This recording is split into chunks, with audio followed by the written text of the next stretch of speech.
أعوذ بالله السميع العليم من الشيطان الرجيم من همزه ونفخه ونفثه بسم الله الرحمن الرحيم وَإِن تُطِيعُوهُ تَهْتَدُوا سبحان اللہ۔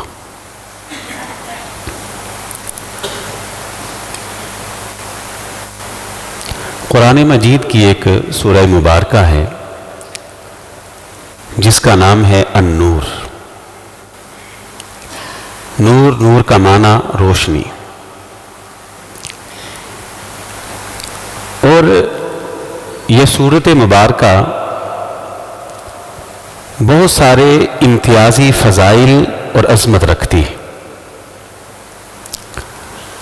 اللہ رب العزت نے اس سورت کی عظمت کو سورت کے آغاز ہی کے اندر 3 الفاظ میں یوں بیان کیا کہ سورۃ انزلناہا وفرضناہا۔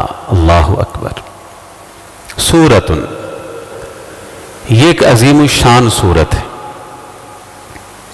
انزلناہا، ہم نے اس کو نازل کیا ہے۔ یوں تو اللہ نے سارا قرآن نازل کیا، لیکن جب کسی سورت کے بارے میں خاص یہ لفظ استعمال ہوا تو یہ بھی اس کی اضافی شان ہے۔ پھر کہا فرضناہا۔ اس سورہ مبارکہ کے اندر جتنے بھی احکامات ہیں اور مسائل ہیں، وہ احکامات اور مسائل تجاویز نہیں کہ دل چاہے تو اس پہ عمل کر لیں، دل چاہے تو نہ کریں، نہیں۔ وَفَرَضْنَاهَا، اس سورہ مبارکہ کے اندر جتنے بھی احکامات اللہ نے نازل کیے ہیں، اللہ فرماتے ہیں وہ سارے کے سارے احکامات فرض ہیں اور ضروری ہیں۔ یہ اس کی عظمت ہے۔ النور، حق کی روشنی، ہدایت کی روشنی، جو نگاہ تدبر سے، نگاہ تفکر سے قرآن مجید کی اس سورت پہ غور کرتا ہے تو اس غور و فکر اور تدبر و تفکر کی برکت سے اللہ اس کا سینہ، اس کا دل، اس کا دماغ، بلکہ میں تو کہتا ہوں اس کا کردار، اس کی اولاد، اس کا گھر، اس کا مستقبل، اس کی دنیا، اس کی قبر، اس کی آخرت، جو نور کو پورے تدبر و تفکر سے پڑھ لے، اس کی احکامات کی باریکی میں جائے، تو یہ سورت اپنی نور نام کی طرح نور لیے کھڑی ہے، اس انسان کی ہر ایک چیز کو نور اور روشنی سے بھر کے رکھ دے گی۔ اسی سورہ مبارکہ کی ایک آیت کی ابتدا سے میں نے 3 لفظ استعمال پڑھے ہیں۔ کتنے؟ 3۔ بس آج کے اس خطبہ جمعہ میں وہ 3 جو حرف ہیں اس سورہ مبارکہ کی ایک آیت کے ابتدائی، اسی کو ہم نے سمجھنا اور سمجھانا ہے۔ اللہ فرماتے ہیں وَإِن، یہ پہلا حرف ہے، تُطِيعُوهُ دوسرا ہے، تَهْتَدُوا تیسرا ہے۔ 3 ہو گئے۔ اب ذرا اس پہ غور کریں کہ اللہ نے کس طرح ایک بڑے سمندر کو کوزے میں بند کر دیا ہے۔ ایسے نہیں ہے کہا کہ النور ہے یہ آئے سورت۔ وَإِن، اور اگر، تُطِيعُوهُ، تم اطاعت کرو گے ہمارے اس پیغمبر، نبی اور رسول کی، تَهْتَدُوا، تب ہی تم ہدایت پا سکتے ہو۔ وَإِن، دوبارہ سے، اور اگر، تُطِيعُوهُ، تم اطاعت کرو گے ہمارے اس پیغمبر، نبی، رسول کی، تَهْتَدُوا، تم تب ہی ہدایت پا سکتے ہو۔ تو اگر نبی کی اطاعت نہیں کرو گے تو مطلب پھر ہدایت۔ اب جو بات میں سمجھانا چاہتا ہوں، آپ نے لفظ سنا ہے اطاعت، اللہ کی اطاعت، رسول کی اطاعت سنا ہے نا؟ شاید اس پہ آپ نے بیانات بھی سنے ہوں گے۔ میں آپ سے یہ پوچھنا چاہتا ہوں کہ اطاعت کہتے کس کو ہیں؟ آج یہ سمجھنا ہے کہ اطاعت کس کو کہتے ہیں؟ اطاعت رسول پر خطبے سن لیے، اتباع رسول پر ہم نے بڑے لیکچر دے بھی لیے، اور اطاعت رسول کے حوالے سے شاید تبلیغ اور دعوت بھی کی، اور قرآن نے بھی کہہ دیا وَإِن تُطِيعُوهُ تَهْتَدُوا، نبی کی اطاعت کرو گے تو ہدایت پاؤ گے۔ اطاعت ہے کیا؟ نہیں پتا۔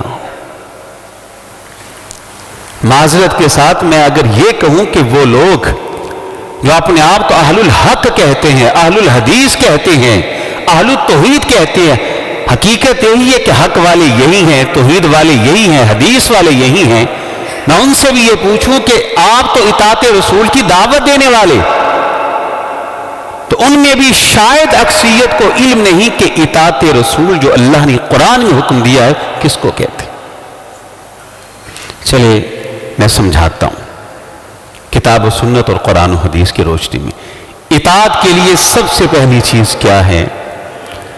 اطاعت کا سب سے پہلا معنی یہ ہے کہ آپ جس کی اطاعت کریں اس کی بات کو، اس کے حکم کو، اس کے طریقے کو مانے تو دل کی خوشی سے مانے، دل کی بوجھ نہ سمجھیں، مانے تو بیزاری کے ساتھ نہ مانے۔ آج کتنے ہی لوگ ہیں جو نماز تو پڑھتے ہیں، کیا خوشی سے پڑھتے ہیں؟ پھنس گئے، پڑھ لی، اور نماز کس کی اطاعت ہے؟ اطاعت کی پہلی شرط یہ ہے کہ دل کے اندر خوشی کے جذبات ہو، مسرت کے جذبات ہو، دل کے اندر اطاعت طوع و کرہ کا پورا جذبہ موجود ہو۔ اطاعت کی سب سے پہلی شرط یہ ہے کہ بات مانے تو دل ہی پھنس گئے، پڑھ لیے، اطاعت ہے۔ زکوٰۃ دینے کی باری آتی ہے، بڑے لوگ باتیں کرتے ہیں، تجزیے کرتے ہیں، تبصرے کرتے ہیں۔ آپ کسی کو کھڑا کریں اور کھڑا کر کے اس کو کہیں بھائی جان آپ صاحب استطاعت ہیں، حج کے لیے کیوں نہیں جاتے؟ اس کے پسینے چھوٹ جائیں گے۔ یہ اطاعت ہے۔ اطاعت کا پہلا معنی ہی یہ ہے دل کی خوشی سے کام کرنا۔ قرآن کے اندر موجود ہے طوعا و کرہا، اطاعت لفظ تو سے نکلا ہے، اس کا معنی ہے طوعا و کرہا، پسند سے، اور کرہ کہتے ہیں ناپسندیدگی کو، اور طوعا پسند سے۔ اور صحابہ یہی معنی سمجھتے تھے، اطاعت کا معنی وہ کیا سمجھتے تھے؟ دل کی خوشی سے۔ صحیح بخاری میں ایک حدیث ہے، رافع بن خدیج رضی اللہ تعالی ایک صحابی کہتی ہے کہ میرے چچا رسول اللہ کے پاس گئے علیہ السلام، صحیح بخاری میں، واپس آئے، میری ان سے ملاقات ہوئی تو میرے چچا نے بتا کیا کہا؟ میرے چچا نے کہا کہ نبی علیہ السلام نے ہمیں ایک کام سے روک دیا ہے، حالانکہ ہمارے لیے اس کام میں نفع بڑا تھا۔ وہ ایک مسئلہ تھا، شراکت داری تھی کھیت کے اندر، اس کی کافی شکلیں اس وقت موجود تھیں، آپ نے ایک شکل وہ ناجائز قرار دے دی کہ آئندہ تم نے اس شکل سے شراکت داری نہیں کرنی، ایک لمبا مسئلہ ہے۔ اب صحابی کیا کہتے ہیں؟ رافع بن خدیج رضی اللہ تعالیٰ کہتے ہیں میرے چچا نے کہا اس شکل سے کاروبار کرتے تھے، نفع بڑا تھا، فائدہ بڑا تھا، لیکن سنو اللہ کی قسم، اللہ اور اس کے رسول کی اطاعت خوش دلی سے کرنے والے کے لیے اس سے کہیں زیادہ اللہ نے نفع رکھا ہے۔ اللہ اور اللہ کے رسول کی اطاعت خوش دلی سے کرے، اس کے اندر نفع اس سے بھی زیادہ، انفعو کے لفظ ہیں حدیث میں۔ کیا مطلب چلا؟ اطاعت کا معنی کیا ہے؟ اطاعت کس طرح کرنا؟ خوش دلی سے، بوجھ نہ سمجھے بندہ، دل کے اندر کسی قسم کا اضطراب نہ ہو، اگر اضطراب ہے، بوجھ ہے، تو یہ اطاعت نہیں ہے۔ قرآن نے بھی کہا ہے فَلَا وَرَبِّكَ لَا يُؤْمِنُونَ حَتَّى يُحَكِّمُوكَ فِيمَا شَجَرَ بَيْنَهُمْ سبحان اللہ ثُمَّ لَا يَجِدُوا فِي أَنفُسِهِمْ حَرَجًا مِمَّا قَضَيْتَ وَيُسَلِّمُوا تَسْلِيمًا۔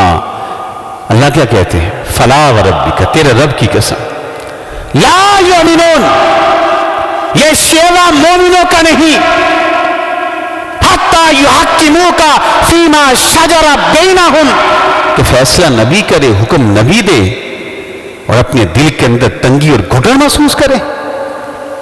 نبی کے امر کے مقابلہ میں، نبی کے حکم کے مقابلہ میں دل میں گھٹن، دل میں تنگی، یہ مومنانہ طرز عمل نہیں۔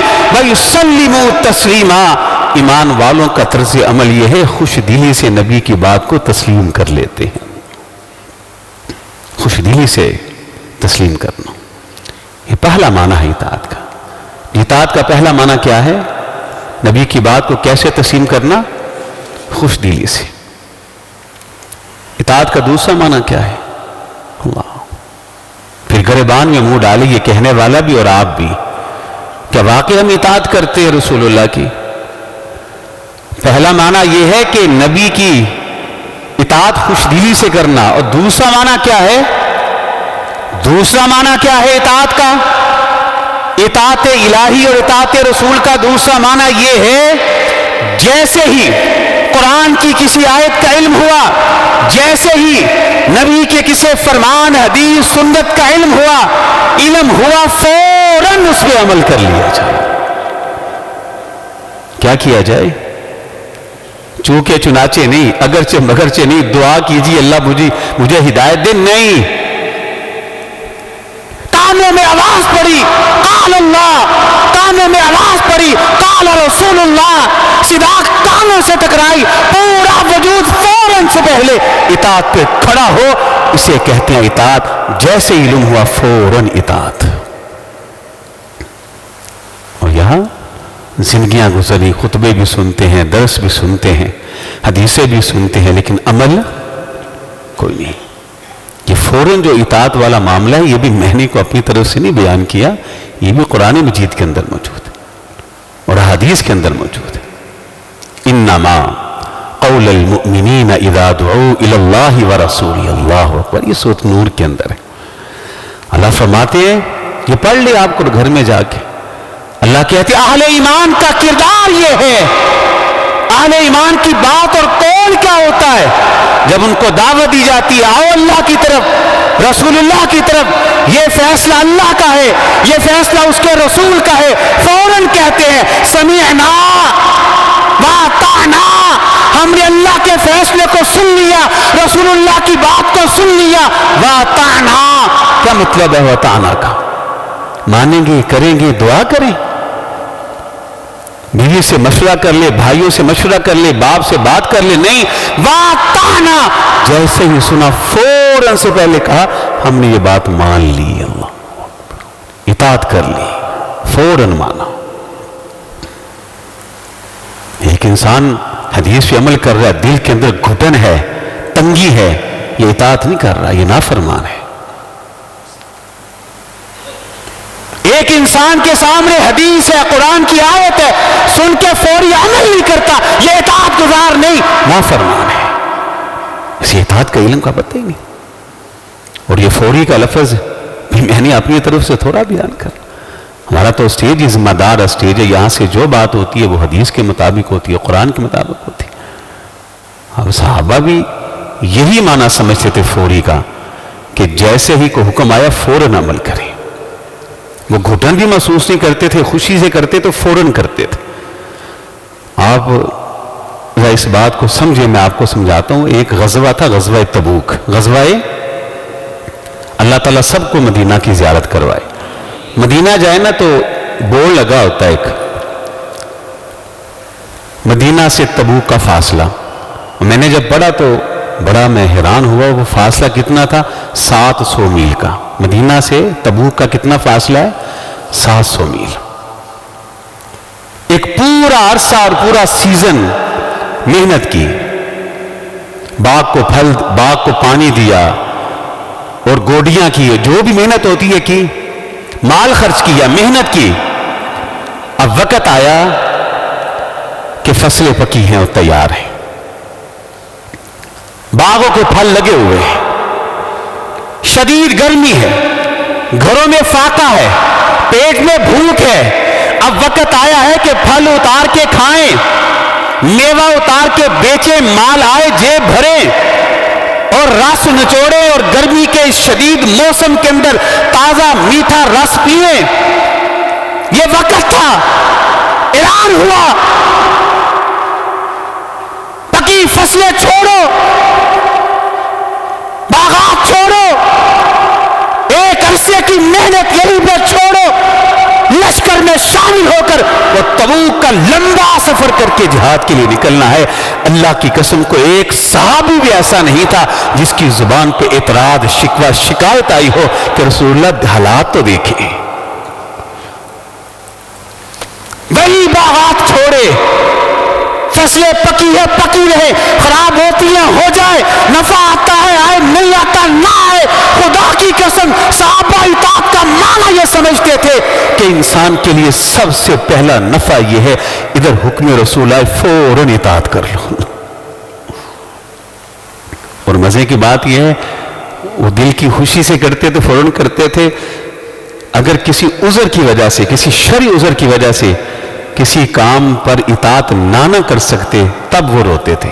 ہم پر تو کرنا بوجھ ہے نا، ان پہ نہ کرنا بوجھ تھا۔ یہی غزوہ تبوک قرآن کے اندر موجود ہے۔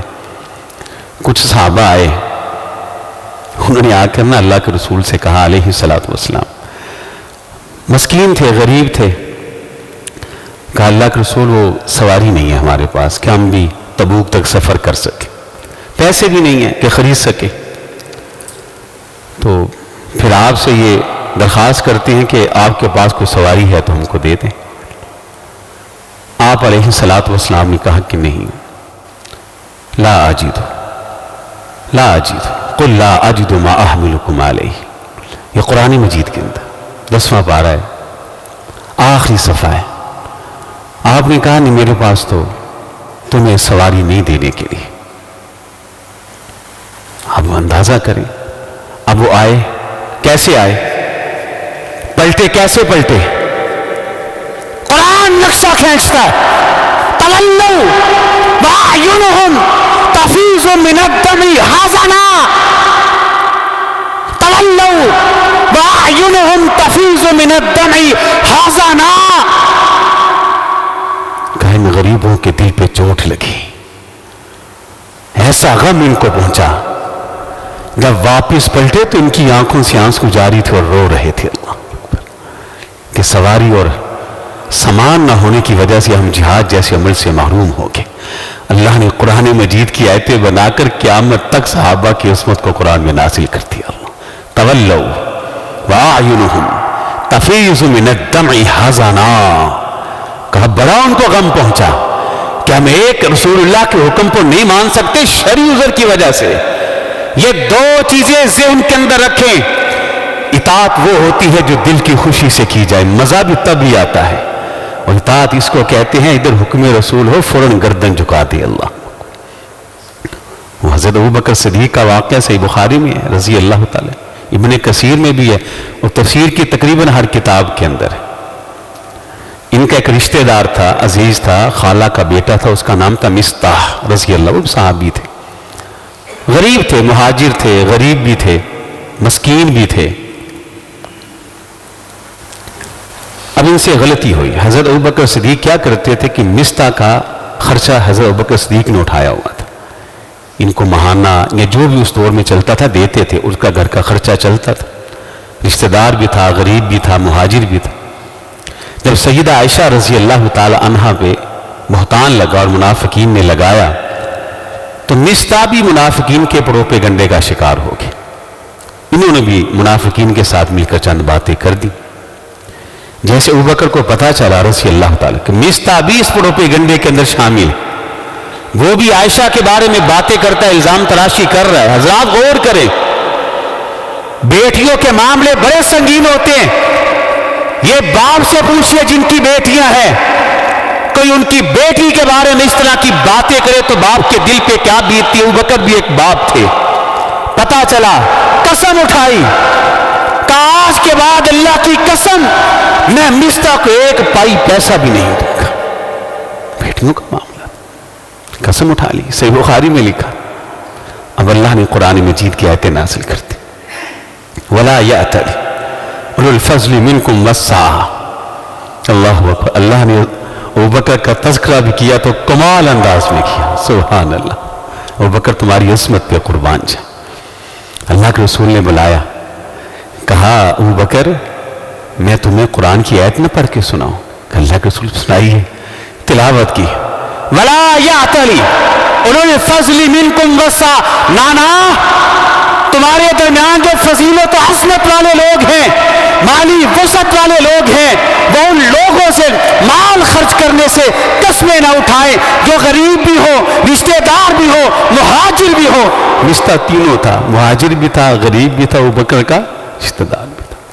ادھر کانوں میں آیت پڑھی, قدموں پہ کھڑے کھڑے کہا اللہ کے رسول علیہ الصلوۃ والسلام میں ابھی اپنی اصلاح کرتا ہوں, انہی قدموں پہ کھڑے ہو کر میں اپنی قسم کا کفارہ دوں گا, مصطفیٰ کو پہلے کی طرح خرچہ دوں گا, اور میں آپ سے وعدہ کرتا ہوں جب تک زندہ ہوں ساری عمر دوں گا. اللہ یہ ہے اطاعت. خوشی سے کریں, پتہ چلے فوراً کریں. اب گریبانوں میں منہ ڈالے نا میں بھی اور آپ بھی.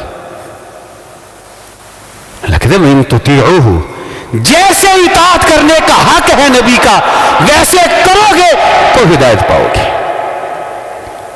یہاں ایک اور بات ضمن آئی ہے, ضمن آئی ہے, یا بیٹی کی بات ہو اور بات بھی الزام تراشی کی ہو. ابو بکر نے کیا کیا تھا, اللہ کا حکم کیا تھا, کیا کریں, معاف کریں. یاد رکھیں میری یہ بات اس فقیر کی, اگر آپ اس دنیا کے اندر زندگی بھی جنت کی طرح گزارنا چاہتی ہیں پرسکون, تو اپنا مزاج بدلیں. ہمارا مزاج ہے انتقامی, بدلہ لینے والا, مد مقابل کو بچھاڑنے والا, لتاڑنے والا. او کیا ہماری عزت ابو بکر سے زیادہ ہے رضی اللہ تعالیٰ عنہ؟ تو گالی نہیں دی, کو برا بلا نہیں کہا, براہ راست ڈائریکٹ ابو بکر کی بیٹی جو عام عورت نہیں, نبی کی گھر والی ہے, اس کی کردار کشی کی ہے, الزام تلاشی کی ہے, بہتان بازی کی ہے.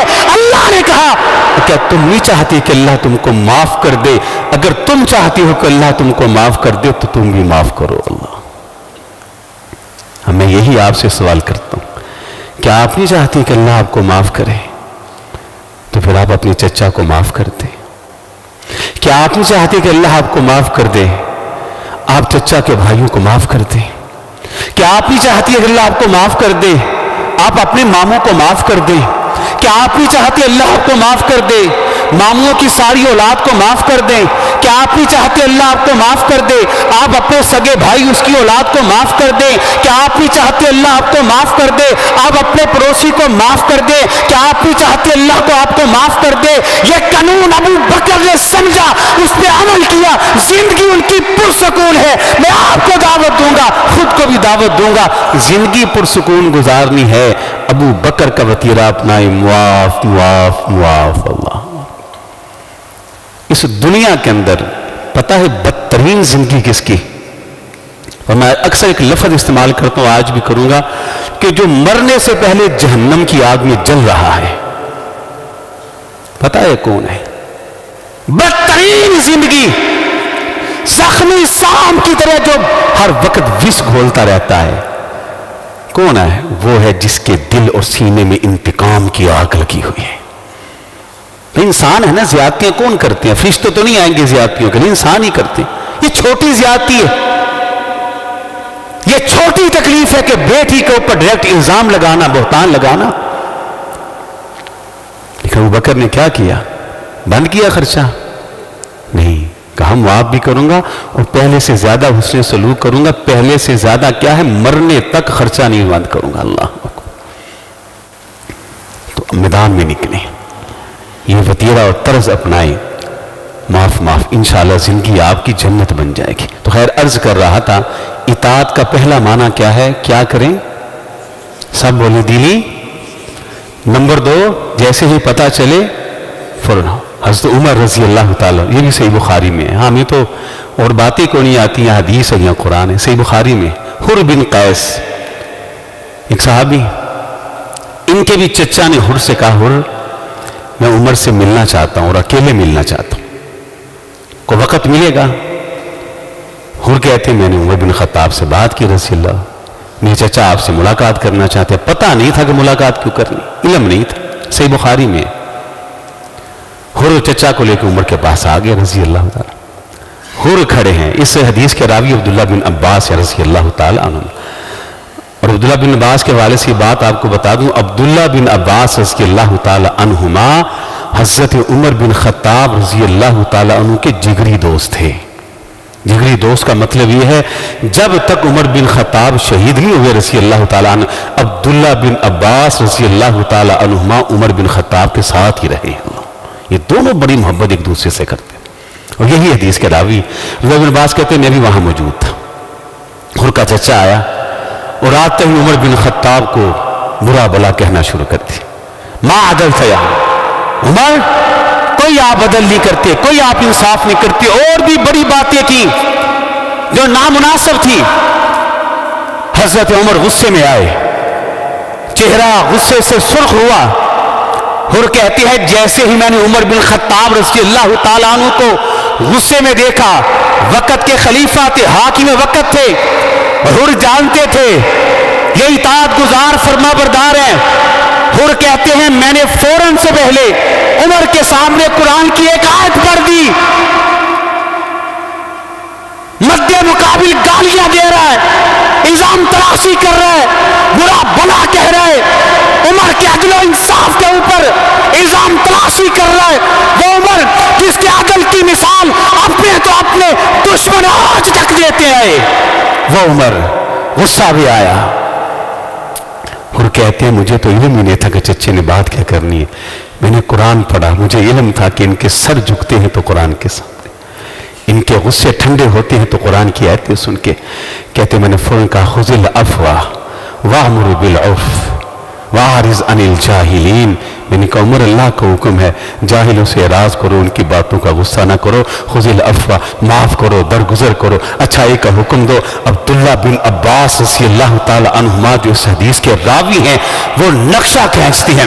کیا کہتے ہیں عبداللہ بن عباس رضی اللہ تعالی عنہ, یہ مفسر اور محدث صحابی یہ منظر جو دیکھ رہے تھے وہ کہتے ہیں واللہ اللہ کی قسم میں نے دیکھا جیسے ہی حر بالقیس کی زبان سے قرآن کی آیت عمر کے کانوں کے اندر پڑی, عمر کا سارا غصہ وہیں پہ ختم ہوا اور گردن یوں جھک گئی. اللہ فوراً عمل ہے. ہمارے غصے تو نسلوں تک نہیں جاتے نا, ہم تو دیکھتے نہیں کہ موقع کون سا ہے, محل کون سا ہے, سامنے کھڑا کون ہے. یہ عمر کی عدالت کے اوپر الزام تراشی, ذات کے اوپر الزام تراشی, گھر میں کھڑے ہو کر قرآن خذ العفو وامر بالعرف واعرض عن الجاہلین. عمر اس کو تو پتہ ہی نہیں, ان کو علم ہی نہیں تھا کہ کون ہے اس کے کیا معاف کرتے. اور ساتھ ہی عبداللہ بن عباس آگے سننے والی حدیث, عبداللہ بن عباس رضی اللہ تعالی عنہما گواہی دیتے ہیں اس حدیث کے اندر صحیح بخاری میں. عبداللہ بن عباس کہتے ہیں رضی اللہ تعالی عنہما اللہ کی قسم میں نے ساری عمر بن خطاب کو دیکھا ہے رضی اللہ تعالی وقافاً عند کتاب اللہ. میں نے عمر بن خطاب کو دیکھا ہے کہ ساری زندگی جب اللہ کی کتاب کی بات آتی, قرآن کی آیت آتی, حدیث رسول آتی, عمر کا سر فوراً جھک جاتا تھا. اللہ فوراً, کیونکہ اطاعت کا مطلب ہی یہی ہے دل کی خوشی سے کریں اور جیسے پتا چلے فوراً اصلاح کریں. یہ ہے اطاعت. اور اطاعت کا تیسرا مفہوم کیا ہے وہ بھی قرآن کے اندر ہے. اللہ وہ کیا ہے؟ اطاعت کا تیسرا مفہوم یہ ہے ایک تو دل کی خوشی سے کرے, فوراً کرے, اور نبی علیہ الصلوۃ والسلام کی ہر بات پہ عمل کرے. جس بات کا پتہ ہے اس پہ عمل کرے. یہ پھر اطاعت ہے. یہ بھی میں نے نہیں مانا کیا, یہ بھی قرآن مجید کے اندر ہے. سورۃ الحشر ہے, بڑی مشہور سورت ہے, اس کے اندر موجود ہے. اور کیا ہے؟ اللہ رب العزت نے واضح الفاظ میں کہا ہے وما آتاکم الرسول فخذوہ وما آتاکم الرسول فخذوہ, اور تمہیں نبی جو دے فخذوہ اسے خوش دلی سے پکڑو, اس پہ عمل کرو. اللہ نبی کی ہر بات پہ عمل کرنا, یہ ہیں تین چیزیں. یہ موجود ہوں تو پھر بندہ کیا کر رہا ہے نبی کی اطاعت. نمبر ایک دل کی خوشی سے, نمبر دو جیسے ہی پتہ چلے فوراً عمل، چونکہ چنانچہ نہیں، مشورے نہیں، ایسا کروں ایسا کر لوں گا، دعا کریں نہیں، یہ اطاعت گزار نہیں، نافرمان ہے۔ نمبر 3 وما آتاکم الرسول فخذوہ، جو پتا چلے اس پہ عمل کرنا، اس کے علاوہ جو اطاعت کا چوتھا معنی سمجھنے وقت کم ہے، پھر میں اپنی بات کو ختم کرتا ہوں۔ چوتھا معنی وہ اسی آیت کے اندر وما آتاکم الرسول، جو نبی دے وہ تو لے لینا ہے، اور جو نبی کے علاوہ کو دوسرا پیش کرے وہ نہیں لینا۔ یہی جو مہینہ جا رہا ہے، ہمارا مزاج نہیں، ہم نفرت کے، تفرقہ کے، فرقات کے، اشتعال انگیزی کے قائل نہیں، ہمارا مسلک اس کی اجازت نہیں دیتا، لیکن محبت سے اصلاح کرنا یہ ہماری ذمہ داری ہے۔ یہ جو مہینہ جا رہا ہے ربیع الاول کا، اس مہینے کے اندر ایک بڑی تعداد ہے ان لوگوں کی کہ جن کی نسبت اسلام کی طرف ہے، حدیث اور قرآن کی طرف ہے، وہ رسول اللہ کی آمد اور میلاد کے حوالے سے جشن مناتے ہیں۔ تو ہم یہ کہتے ہیں کہ ہم آپ کے خیر خواہ ہیں اور ہمیں آپ سے محبت ہے، انبیاء کی دعوت ہے کہ اخلاص کے ساتھ اور پوری محبت سے لوگوں کو دعوت دیں۔ ہم ان کو کہتے ہیں کہ ہم نبی کے میلاد کے منکر نہیں ہیں، اور ہم بھی اس بات کے قائل ہیں کہ نبی کی ولادت اور میلاد کی خوشی ہونی چاہیے، بس ہمیں اختلاف ہے کہ آپ نے جو طریقہ اپنایا ہے یہ رسول اللہ کا طریقہ نہیں ہے۔ میلاد کے ہم قائل ہیں اور ہم اس کی خوشی کے بھی قائل ہیں، بس جو اطاعت ہے وہ نہیں ہے، آپ کے عمل کے اندر اطاعت رسول نہیں، مخالفت رسول ہے۔ اطاعت رسول کیا تھی؟ طریقہ میلاد کا میں آپ کو بتا دیتا ہوں، بڑا سادہ سا طریقہ ہے، اور اس میں مشکل بھی کوئی نہیں، الحمدللہ ہمارا اس پہ عمل بھی ہے، اور ہم اس کی دعوت بھی دیتے ہیں کہ نبی کی میلاد کو یوں مناؤ۔ آپ بتائیں شریعت اسلامیہ نے جو اعمال دیے نا ہم کو نیکیاں، اس کے لیے ایک قانون ہے۔ قانون یہ ہے کہ اگر کسی عبادت کے لیے دن خاص کر دیے تو پھر اس عبادت کے لیے تاریخ کی کوئی حیثیت رکھی نہیں۔ جیسے یہ جمعہ ہے، آج کٹھے ہیں نا آپ ماشاءاللہ، اب اس عبادت کے لیے کیا ہے؟ تاریخ ہے کہ دن ہے جی؟ دن ہے۔ اب تاریخ بدلتی رہتی ہے، آج کیا تاریخ ہے یاسر بھائی؟ 5 ہے، آئندہ جمعہ کیا ہوگا؟ 12۔ تاریخ بدلتی رہتی ہے، دن ایک ہی رہتا ہے۔ اچھا مجھے یہ بتائیں، میں کل آ جاؤں یہاں منبر پہ کھڑا ہو جاؤں اور آپ کو کہوں آئے خطبہ ہوگا، 2 رکعتیں پڑھیں گے، اور دلیل یہ پیش کروں کہ پچھلے مہینے آج کی تاریخ کو خطبہ ہوا تھا، آج بھی وہی تاریخ ہے، کوئی مانے گا؟ کیوں؟ آپ کہیں گے آپ کی عقل کا علاج کرنا ہوگا، کوئی بھی کہے اس عمل کے لیے تاریخ کی کوئی حیثیت نہیں، دن کی حیثیت ہے۔ اور دن کون سا ہے؟ جمعہ۔ ایسے ہی آ جائے صلاۃ العید، عیدین کی نمازیں، عید الفطر، عید الاضحیٰ، 2 عیدیں ہیں، ان کے لیے کیا دیا ہے جی؟ تاریخ دی ہے، تاریخ دی ہے۔ عید الفطر کے لیے کون سی تاریخ ہے جی؟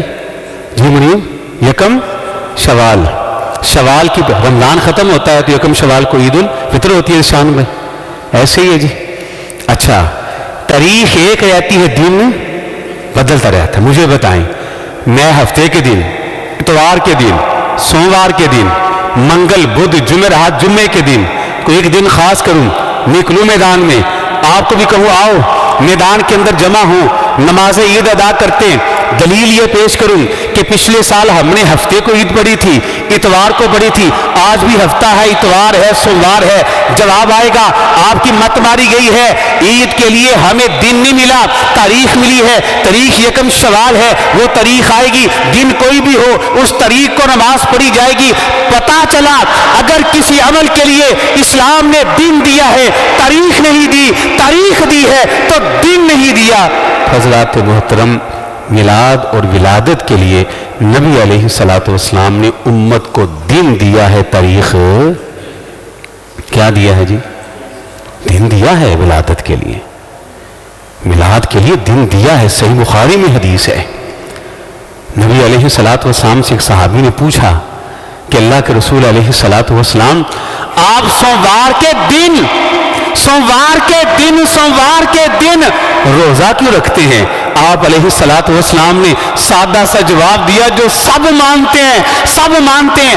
آپ نے کہا سوموار کا دن میں نے روزے کے لیے اس لیے خاص کیا ہے کہ یہ دن میری ولادت کا دن ہے۔ اللہ یہی وجہ ہے کہ آپ نے دن دیا ہے، جیسے پوری دنیا کے اندر جو مسلمان ہیں جمعے کے لیے دن پر متفق ہیں، کسی کا کوئی اختلاف نہیں، خطبے کے لیے دن ہے، اسی طرح اللہ کی قسم پوری دنیا کے مسلمان چاہے کسی بھی مکتبہ فکر سے ماننے والے کیوں نہ ہو، نبی کی ولادت کے حوالے سے دن پر سب متفق ہیں۔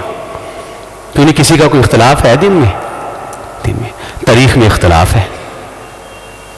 آپ تاریخ لیے پھرتے ہیں 12، تاریخ میں تو اختلاف ہے۔ کسی نے کہا 2 کو پیدا ہوئے، کسی نے کہا 9 کو پیدا ہوئے، کسی نے کہا 12 کو پیدا ہوئے، کسی نے کہا رمضان میں پیدا ہوئے، حتیٰ کہ پیر عبد القادر جیلانی رحمہ اللہ تعالی جیسی عظیم ہستی اور شخصیت وہ غنیۃ الطالبین کے اندر لکھتی ہیں کہ یوم عاشوراء محرم کی 10 تاریخ کو یوم عاشوراء اس لیے کہا جاتا ہے کہ اس دن 10 بڑے بڑے تاریخ میں کام ہوئے، ان 10 بڑے بڑے کاموں میں سے ایک کام کیا ہے کہ 10 محرم کو رسول اللہ پیدا ہوئے علیہ السلام۔ تاریخ میں اختلاف کیوں ہے پتہ ہے آپ کو؟ اس لیے کہ اس عمل کے لیے شریعت نے ہم کو تاریخ دی ہی نہیں۔ تاریخ دی ہوتی تو اختلاف ہوتا، کہ مجھے عید کے لیے تاریخ دی ہے، کوئی اختلاف ہے کسی کا؟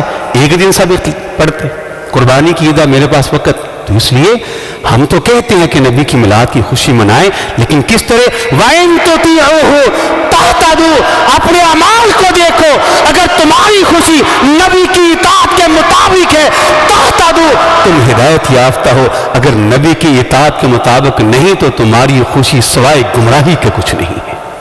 تو دنیا کا ایک قانون ہے، میں محبت سے دعوت دیتا ہوں، پورے ملک میں جاتے ہیں کیچڑ کچرے پھینکنے کے ہم قائل ہی نہیں ہیں، یہ شرعاً جائز نہیں ہے، لیکن اصلاح کے لیے محبت سے دعوت دینا تو ٹھیک ہے نا۔ محبت سے ہم پوچھتے ہیں کہ دنیا کا بھی یار ایک قانون ہے یارو، دنیا کا بھی ایک اصول ہے، جب کسی کا نام کا دن منایا جاتا ہے تو پھر قانون یہی ہے کہ اس دن کام وہ کیے جاتے ہیں جو اس کو پسند تھے۔ یہی شہری سیالکوٹ شہری اقبال بھی ہے، علامہ اقبال کا شہر ہے، تو جس دن اس کا یوم ولادت مناتے ہیں تو کیا کرتے ہیں جی؟ مشاعرے ہوتے ہیں، کیونکہ وہ شاعر تھے، شعر و شاعری اس کو پسند تھی۔ یارو مجھے ذرا بتاؤ تو صحیح، میں اپنا دکھ آپ کو بتاتا ہوں، ہم اس بات کو نہیں انکار کرتے کہ تمہیں رسول اللہ سے محبت نہیں، یقیناً محبت تمہارے دلوں میں ہے کہ تم کلمہ پڑھتے ہو، مسلمان ہمارے بھائی ہو، تمہارا طریقہ ٹھیک نہیں، طریقہ بتاتا ہوں۔ اور نبی کے نام کا دن مناتے ہو، صبح سے لے کر دوپہر تک، دوپہر سے لے کر شام تک، شام سے لے کر رات گئے تک، پھر اگلی صبح تک کام وہ کرتے ہو جو ساری عمر اللہ کے رسول جس سے روکتے رہے، جس کو ناپسند کرتے رہے۔ اللہ کتنی زیادتی ہے، کتنا ظلم ہے کہ دن نبی کے نام کا اور کام وہ جو نبی کی مخالفت والے۔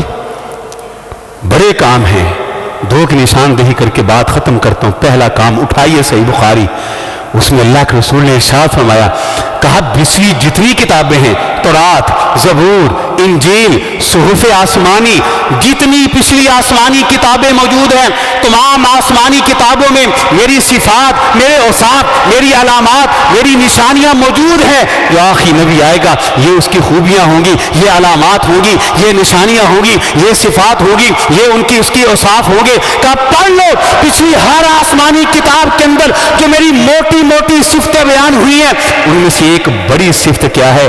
جو آخری نبی آئے گا وہ بازاروں میں شور کرنے والا نہیں ہوگا۔ اللہ، اسے بخاری کی حدیث ہے، میں حوالے کا ذمہ دار ہوں کہ ہر کتاب آسمانی کتاب میں لکھی آخری نبی جو آتا ہے بازاروں میں شور کرنے والا نہیں ہوگا۔ تو اس لیے میں عرض کرنا چاہتا ہوں، میں کیچڑ نہیں پھینک رہا، محبت سے نبی کی ولادت کی خوشی منائیں، لیکن اطاعت کی روشنی کے اندر۔ سورۃ النور کہتی ہے وَإِن تُطِيعُوهُ تَهْتَدُوا، ہدایت چاہتے ہو۔ نبی نے کیسے منائی؟ سوار کے دن روزہ رکھ کے، اور آپ تاریخ لیے پھرتے ہیں، نہیں سوار کے دن روزہ رکھے، یہ بالکل نبی کی ولادت کی خوشی ہے۔ تو خوشی منانی ہے پھر نبی کی مخالفت کر کے۔ اللہ تعالیٰ ہمیں سمجھ کے عمل کی توفیق عطا فرمائے۔ جزاک اللہ خیر۔ للہ نحمدہ ونستعینہ ونستغفرہ ونعوذ باللہ من شرور انفسنا ومن سیئات اعمالنا من يهده الله فلا مضل له ومن يضلل فلا هادي له واشهد ان لا اله الا الله وحده لا شريك له واشهد ان محمدا عبده ورسوله صلى الله عليه وسلم